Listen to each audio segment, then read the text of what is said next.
disappointed by Twilight. Let's talk about it. Some quick context. Before I reread Twilight, it had been years since I last read it. The mark that the Twilight saga left in my mind had far more to do with the impact it left on my writing. Now, obviously, the opinion that I'm about to share is an opinion and has far more to do with the fact that my personal tastes have changed, but it surprised me how disappointed I was in the writing of Twilight. For as influential and impactful as it was on my writing, rereading it again, I was like, there are parts of the writing that strike me as very well done and elevated, but the rest of it is lackluster to meh. And it genuinely surprised me. One of the biggest critiques that I have of this book, which is ironically enough a critique that I've received in the past as well, is there can be these long stretches, these big chunks of dialogue, and Bella doesn't think anything, she doesn't move. We don't know how Bella is responding to information that, in my opinion, should have a response to. Obviously, there's a lot of nuance in this conversation. Giant chunks and stretches of one person going off on a soliloquy or a monologue is not a bad thing. But for me, I wanted to know how Bella was reacting, what her thoughts were, given what someone was saying.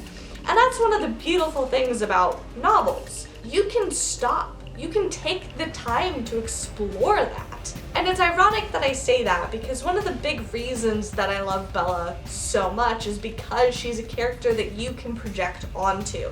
So her not having her own reactions and thoughts and emotions to things lends itself very well to the brilliant crafting of you can be the self-insert, you can be Bella. And yet at the same time, it's one of my bigger critiques. Another thing, which is just purely stylistic choice, is one, tons of adverbs. Not that there's anything wrong with adverbs.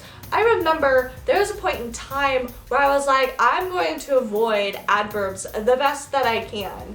And that honestly changed my writing. I rarely utilize adverbs in my writing if I can get away with it.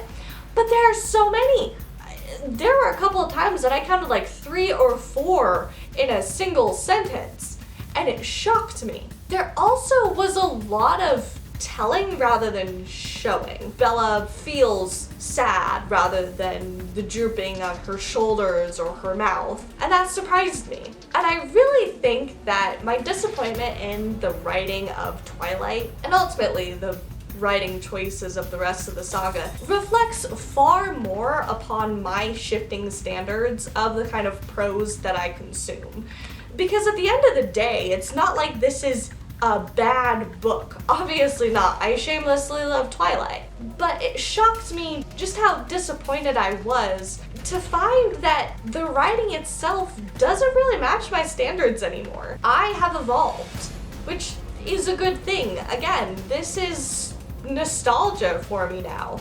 Even the writing style itself gives a kind of nostalgic, youthful feel. And to be fair, it does read like a 17, 18-year-old wrote the book, which I do think can be argued as a strength of the writing style of the book.